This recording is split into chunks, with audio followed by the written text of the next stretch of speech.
On the 1st of July in the year 2008, an amendment was made on ERA Act. It introduced the Flexible Working Arrangements Act. It added to the ERA a section for the right for employees to request a change in working hours, days of work, and place of work provided they met a certain criteria. This Act have given employees the right for them to be able to request for flexible working arrangements starting from the moment they are employed. Such requests have to be made in good faith, and the employee is able to make multiple requests as they wish in a year. Flexible work arrangements are important because there is an increase of amount of workers that would prefer to work in an environment that offers them a choice of flexibility for the main cause to maintain or even create a work and life balance and other commitments. For example, being able to spend more time with their families. In 2015, the EIA was amended again. With this amendment, all employees have the ability to request for flexible working arrangements. They must retain the ability to request for flexible working arrangements from the first day of employment. All requests must still be made in good faith, and employees can still have multiple requests for such arrangements in a year. For the employer, each one have the responsibility to carefully consider each request from their employee for flexible working arrangements and must return the request within 1 month. Employers can only refuse a request on certain grounds, one of which is if there is a conflict with a collective agreement and a recognised business grounds for refusal. Also, all refusals must be in good faith when responding. According to Employment New Zealand, recognised business grounds are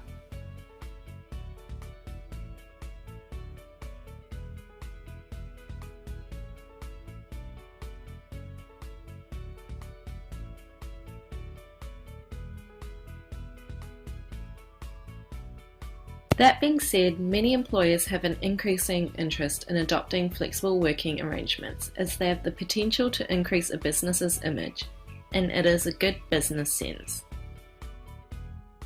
Employers that have adopted flexible working arrangements to their workplace policies have found that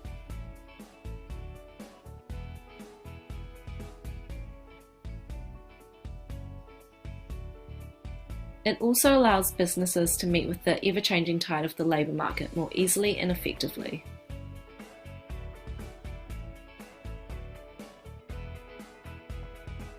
The New Zealand labour market relies on flexibility as the key to attracting and retaining skilled workers. During the 2000s, the Labour-led government introduced many new individual rights and policies, including employees being able to request for flexible working hours.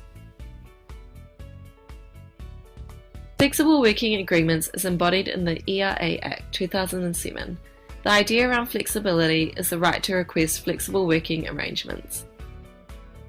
When flexibility is used as a tool, there is less predictability and discretion, and an increase in irregularity of work hours, which can potentially influence low income and high insecurity for workers.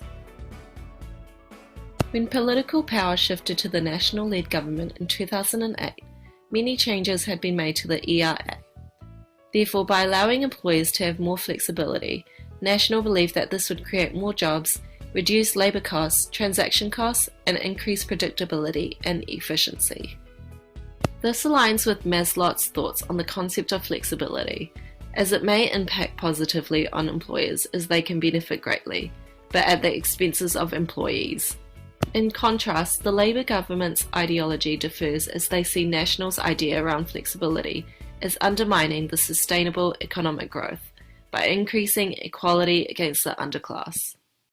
Although both parties' ideologies do not align, the National-led government moved forward with more employer-determined flexibility and made further restraints on other employment relations rights, such as collective bargaining and union activity, which opposed to Labour's political ideology.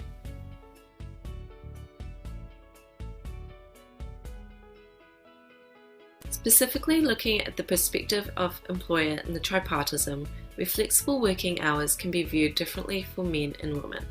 The focus of flexible working hours in the organisation would be able to provide flexible working hours to employees. Therefore, employees would be able to balance work and family.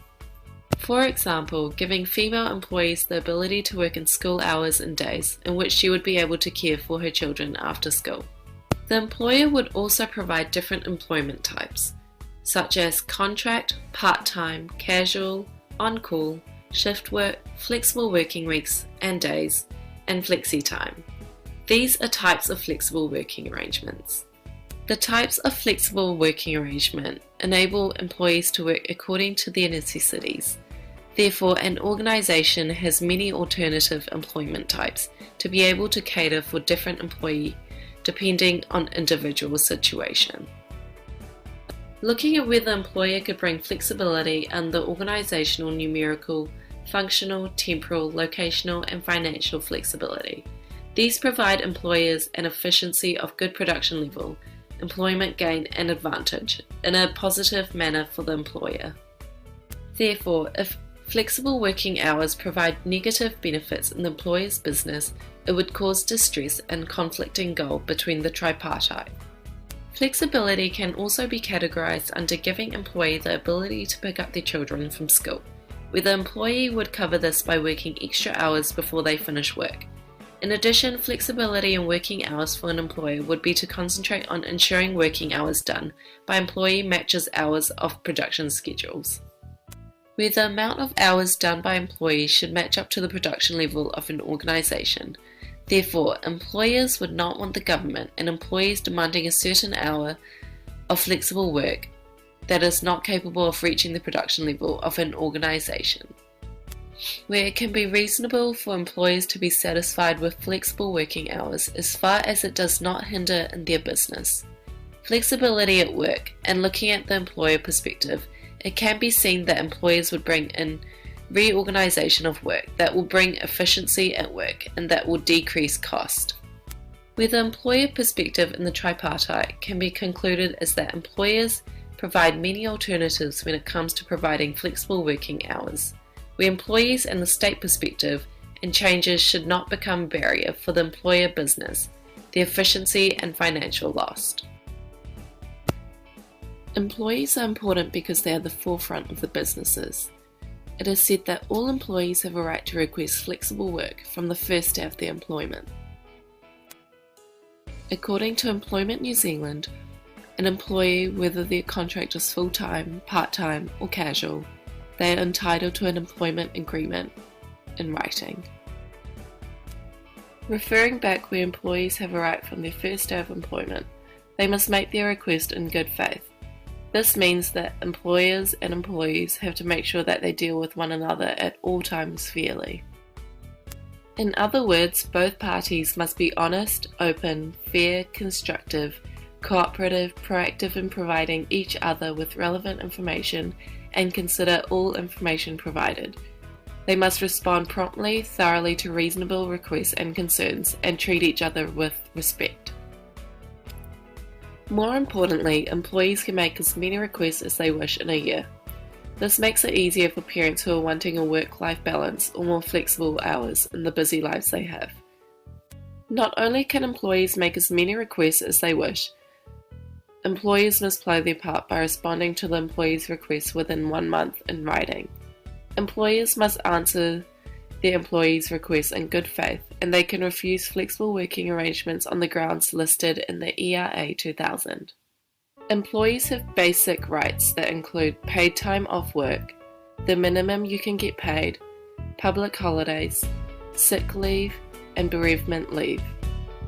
Also, employers must pay you at least the minimum wage, provide you with annual leave, provide or compensate you for public holidays if you work, provide you with a written employment agreement, not deduct money from your wages, provide a safe workplace for you, not discriminate against you. As one of the parties in the employment relationship, the government holds a very crucial position in this notion of flexible working hours. In saying this, the position the government holds with regard to flexible working hours is that they are the party in the tripartite nature of the employment relationship that create the laws and pass them as such. Throughout the period of the 2000s, many laws and legislation were passed with regard to employee rights and freedoms. However, the Flexible Working Arrangements Amendment in the Employment Relations Act 2000 can be said to be one of the fundamental changes implemented by the government, as people are constantly searching for an environment that allows them the flexibility to maintain balance between general life commitments as well as employment. The women's perspective is that flexible working hours will cater to the needs of both the employee and the employer, in a sense that not only will employees have the right to request changes in their current working arrangements, but employers will also receive a high turnover within their organisations.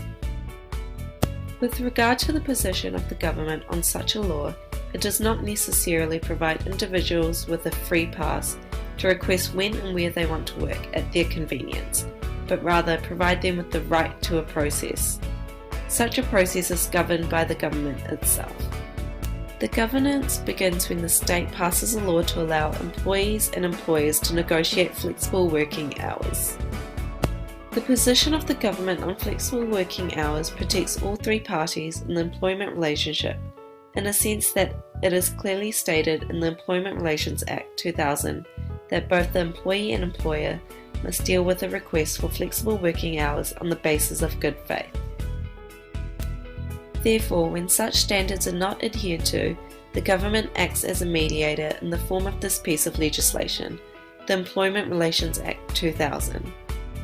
Furthermore, the position of the government as the lawmaker ensures that there is some sort of statutory right given to employees to request such circumstances. However, this is not to say that employers are not protected, but rather they are given guidelines in which they must act and grounds upon which they can grant or refuse a request made by an employee. The amendments made by the government are made in accordance with the continuously evolving needs of individuals to have a work-life balance. For example, the Employment Relations Amendment Act was introduced in the year 2008, whereby only a specific group of employees could request such flexible working hours. Then, in the year 2015, a further amendment was made to the Employment Relations Act, stating that the option for flexibility is open to all employees from the beginning of their employment, provided they are made on the basis of good faith. It can be said that the position of the government with regard to flexible working hours is one of the most fundamental positions in this tripartite nature, due to the reasons that have been given. The government initiates legislation and passes it in order to provide protection and guidance for the other two parties in such a relationship.